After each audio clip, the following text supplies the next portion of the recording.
and Oddworld.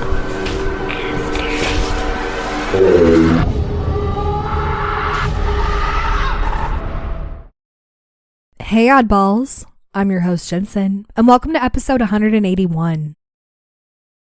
Okay, so this might be a longer intro because I didn't want to leave you guys hanging from the last episode as to what is going on in my mom's house and what happened in my house. So here we go. My mom was laying in her bed, and just to kind of set that room up for you, when she's laying in her bed, facing her is her TV. She has a door on the same wall as her TV to her closet, and then to the right of her in the corner is the door to get into the room, and then a little bit to the right of that is the bathroom door. And so she's laying in her bed, and the light to the bathroom just flicks on. Now I can tell you that that's not something that has happened like ever. The only thing I can think of is recently the downstairs bedroom light was on randomly and the door was open. That room's not really occupied, and my mom keeps the door shut so that the cat doesn't go in that room because it's really just a guest bedroom. So it really is not occupied. But that's not to say that someone didn't go down there and flip the light on and leave the door open and just kind of forget. But the bathroom light turning on right in front of her face, that's crazy. And that just doesn't happen. So the next thing to happen is she has a bench in front of her bed. And underneath the TV is like half of a desk that has a door. And in that door are like her old yearbooks and just miscellaneous items. Mind you, that half desk's purpose is mostly just to have extra storage and just something there just to set shit on. Like, it doesn't get used, really, okay? So my mom is sitting on her bench and I get a snap from her and it's showing the door to this desk open with her yearbook on the floor. And she was like, well, this just opened and my yearbook fell out. And I watched that and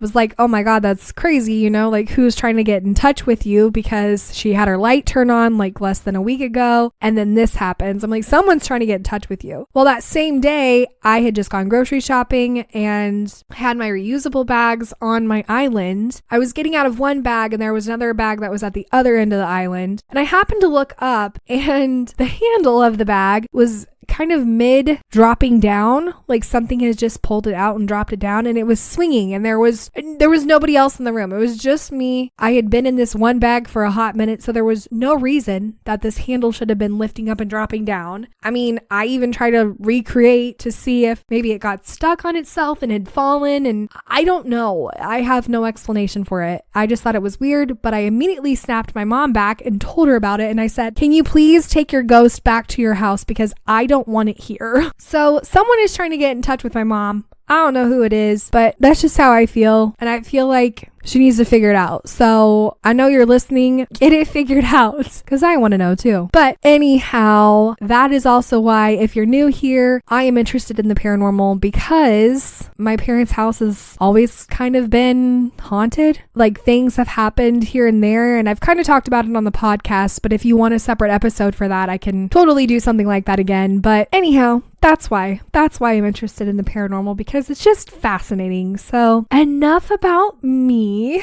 and what's going on in my mom's life. We're going to jump back into the psychic book. So here we go. It's lesson time.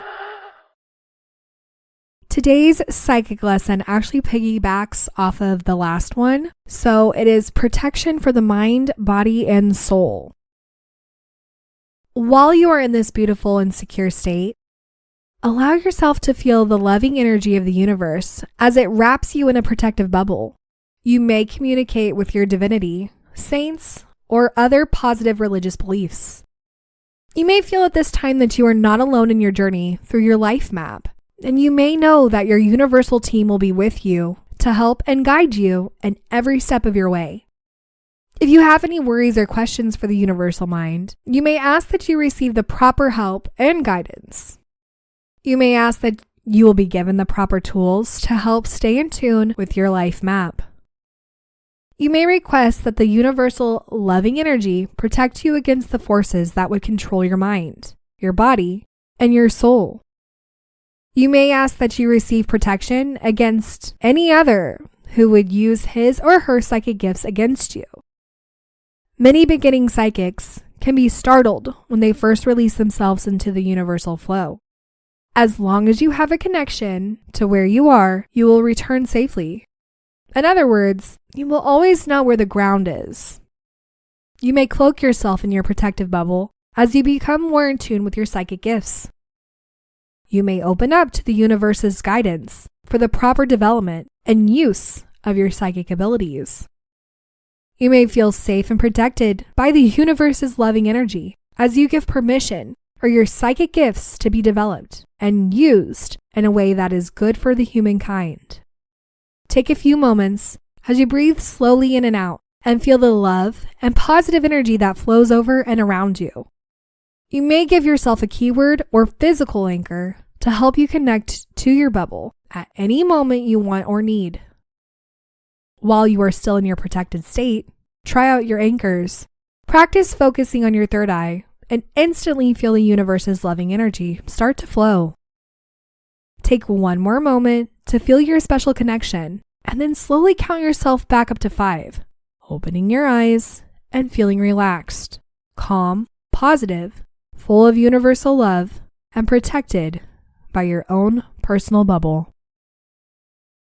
Well, I really feel like I should have read that on the last episode that I did that on, because I'm pretty sure I did the birthday book last week. So I really am going to have to start posting below all of the psychic episodes I do, because it's usually right in the beginning. And then that way you can go back to all the previous episodes and either start from the beginning or start from where you need to start. Like this one is on episode, oh my God, what are we on right now? 181. So I think this was on 179, I think. I don't know, it all kind of blurs together. So see, that's why I need to put it in the description below so that way you guys can go back and reference it. So this is my reminder to freaking do it and do it for you guys, because I don't want you to be in some relaxing state and then be stuck. I don't want you to be stuck and be like, okay, now that I'm down here in this relaxed state, like what am I supposed to do? So I'm gonna make that my mission. Anyhow, I've got 2 super spooky stories, so here we go. This comes from Zarrarkhan on Reddit.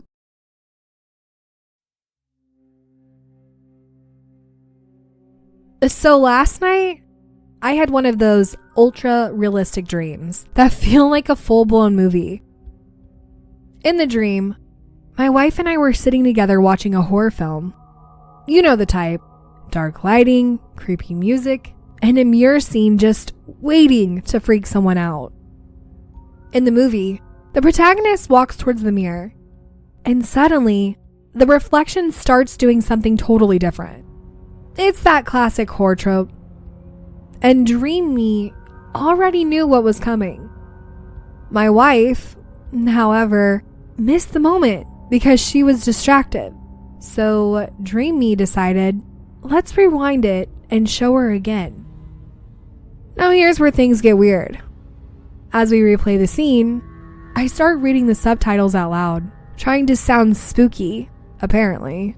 But in real life, that must have sounded like muffled sobbing or crying. My wife, real one, not dream wife, hears this and wakes up, thinking I'm having a nightmare. She turns over, gently calls my name, and puts her hand on me to wake me up. And just as she does this, right on cue, the horror scene in my dreams reaches the exact moment where the protagonist faces the mirror and the reflection moves on its own. My brain goes full scream mode.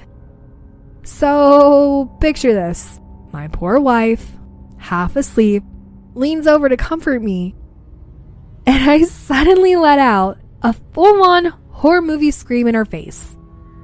She jumps, yells, and I wake up mid-scream, completely confused about which world I'm in. We both sat there for a moment, hearts racing, trying to figure out who was scared first. Final tally? Dream Me, 1 scare. Real me, 1 scare.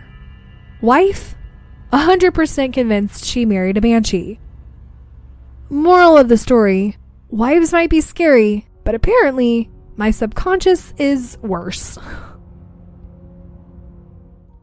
Well, while this isn't necessarily a paranormal story and is kind of out of my norm, I just thought it was funny and I wanted to switch it up a little bit because I wanted something lighthearted but also kind of spooky because first of all, this person is dreaming very vividly and I love that. I love the idea though that you're basically having a whole second life in your dream, which begs the question, are you actually in a parallel universe and not a dream? Because holy shit, the fact that you're able to rewind the movie, it's weird. No, I don't really think you're in a parallel universe, but it's crazy. I mean, I have really vivid dreams too, but your poor wife is just trying to comfort you and then she scares the shit out of you and you scare the shit out of her. That's just like a nightmare in itself for your wife, because I would be terrified if I was trying to comfort my husband if he was having a crazy dream and then he just screams, and I'm sure it's kind of like blood curdling almost. It makes my heart race just thinking about it because that would be so spooky. So while again it's not paranormal, it's still freaking creepy when you start to think about it. Anyhow, I like that you say that wives might be scary, but apparently your subconscious is worse. I would just say you have a very vivid dream system, and I'm here for it because that literally is like a horror movie in your brain at night. And I kind of love it. Although in this case, it's really terrifying for not only you, but your wife. So maybe try to tell your subconscious to not be so spooky. I don't know. But anyhow, if you guys have any comments, leave them below and let's go ahead and move on to the next story. This comes from Dangerous-Argument 10 on Reddit.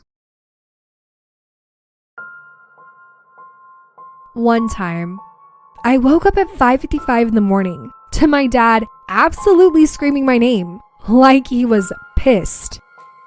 My first thought upon opening my eyes was, what did I do? Did I forget the light on again? I even thought I heard him coming down the steps, but nope. And I didn't leave any lights on. I even asked my mom when I got up around 8 if he had screamed my name at that time. And she said, no, he was sleeping at that time.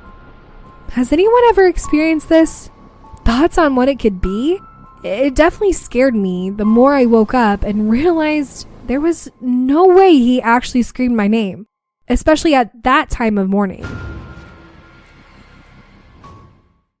Ooh, this one makes my heart jump because I can think of the times where I have been dreaming and the dream, it just becomes so loud in the dream and I hear yelling of sorts or a loud bang or a loud boom and I'm bolted out of my sleep. Like it's so spooky and my heart races every time it happens. So I have to ask, do you remember dreaming beforehand? Not to say that you weren't dreaming beforehand, even if you don't remember, because that could be a possibility. It happens to me more often than not. Granted, I'm also a very vivid dreamer. Also, I just realized that both of these stories are kind of connected in a weird way, mostly because of the explanation that I'm giving. But let's just say this wasn't a dream that you all of a sudden heard your dad screaming at you about, you know what I mean? Let's say it wasn't a dream, only for the fact that you heard him coming down the steps after you heard him yell your name. So maybe you were conscious enough to hear him from your dream and then you heard him coming down the steps. Apparently I'm on a parallel universe kick because God, that is my answer to everything lately, apparently. So I'm sorry if that makes you roll your eyes. It makes me roll my eyes too, but that's kind of what it's feeling like. Like, what if you on your other little parallel universe plane, you were getting yelled at by your dad and what you heard coming down the stairs was him in the other universe coming down the stairs? I mean, I don't know. I really hate the parallel universe thing. It kind of makes you want to throw up a little bit if you really get into it. But also it makes me roll my eyes a little bit too because I'm like, stop making everything a parallel universe. It's like when people say everything is a demon, every freaking paranormal story is a demon. I'm like, it's not everything's a demon. But my logical-ish explanation is that you were having maybe a dream and you heard it in your dream and you may not remember said dream and you weren't completely out of your dream state, sleep state yet, and then you heard him come down the stairs at the same time because it was still happening in your dream, and while your brain is starting to wake up, your dream is still playing, and so it's all kind of meshing together. Maybe that was the case. I don't know. And maybe you also have a mimic in your house who likes to yell like your dad, or as in yell and sound like your dad. I don't know. It's all spooky either way. Because being jolted out of a dead sleep from somebody screaming your name would absolutely make your heart race. So, if any of you guys have any comments for this, let me know below. If you have a story like either story today or any paranormal story in general, head on over to my website and submit it. I hope you enjoyed today's episode, and well, it's an odd world after all. Oddballs, thank you for listening. And if you enjoyed today's episode, don't forget to leave 5 stars or thumbs up on whatever podcast platform you listen on. If you have any comments for this episode, comment below or head over to Instagram and comment on this episode's preview. To submit a story or for more information, go to itsanoddworldafterall.com.